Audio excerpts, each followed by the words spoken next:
بسم اللہ الرحمن الرحیم۔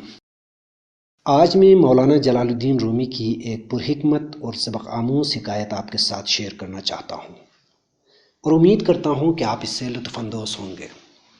ایک بادشاہ کے دربار میں چینی مصوروں نے کہا کہ تعمیرات میں مصوری یعنی نقش و نگاری میں ہم ماہر ہیں، ہمارا کوئی مقابلہ نہیں کر سکتا۔ جبکہ رومی ماہرین نے کہا کہ ہم زیادہ شان و شوکت والے مصوری کرتے ہیں۔ بادشاہ وقت نے کہا ہم دونوں کا امتحان لیتے ہیں کہ کس کو نقش و نگاری میں برتری حاصل ہے، پھر فیصلہ ہو جائے گا کہ اپنے دعوے میں کون سچا ہے۔ چینی ماہرین خوش ہو گئے کہ ہم اپنا جادو دکھائیں گے، اور رومی ماہرین بھی کہنے لگے کہ ہم بھی اپنا کمال دکھانے میں اپنی جان لڑا دیں گے۔ چینی مصوروں نے کہا ہمیں ایک دیوار دی جائے جس پر ہم نقش و نگاری کریں گے اور اسے ایک پردے سے چھپا دی جائے تاکہ رومی ماہرین ہماری نقل نہ کر سکے۔ رومیوں نے شرط رکھی کہ ٹھیک اسی دیوار کے سامنے والی دیوار ہمیں دی جائے جس پر ہم اپنی مصوری دکھائیں گے۔ دونوں کی بات مان لی گئی اور دیواروں کے درمیان پردہ حائل کر کے دونوں ماہرین سے کہا گیا کہ اپنے اپنے فن کا مظاہرہ کریں۔ کام شروع ہوا۔ اہل چین نے مختلف رنگ و روغن کا استعمال کر کے ایسی نقش و نگاری کی کہ پوری دیوار پھولوں کا ایک گلدستہ معلوم ہونے لگی، جبکہ اہل روم نے کوئی نقش و نگاری نہیں کی اور نہ ہی رنگ و روغن کا استعمال کیا، بلکہ انہوں نے اپنی دیوار کو صاف کرنا شروع کیا اور اتنا صاف کیا کہ دیوار آئینے کی طرح چمکنے لگی۔ جب دونوں نے اپنا کام مکمل کیا تو بادشاہ سلامت کو بلایا گیا، اور بادشاہ نے چینیوں کی مصوری دیکھی اور بہت خوش ہوا اور ان کی بہت تعریف کی۔ اب پردہ ہٹایا گیا اور بادشاہ رومیوں کے کام کی طرف متوجہ ہوا۔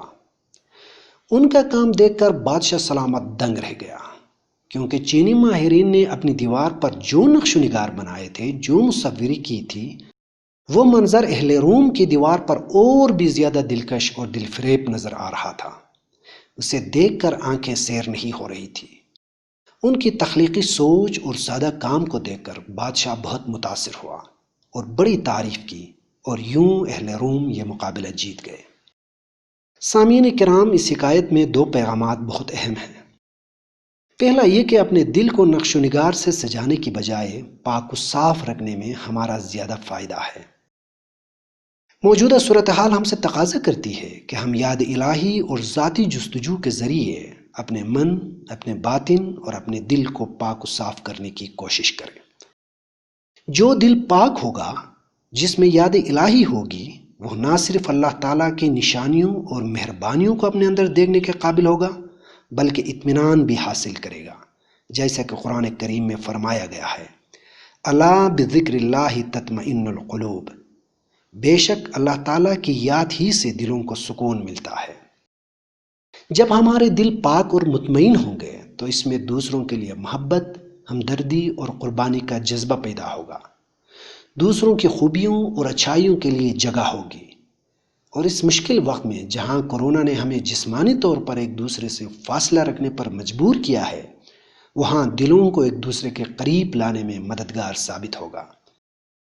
دوسرا اہم پیغام اپنی تخلیقی سوچ کو پروان چڑھانا ہے۔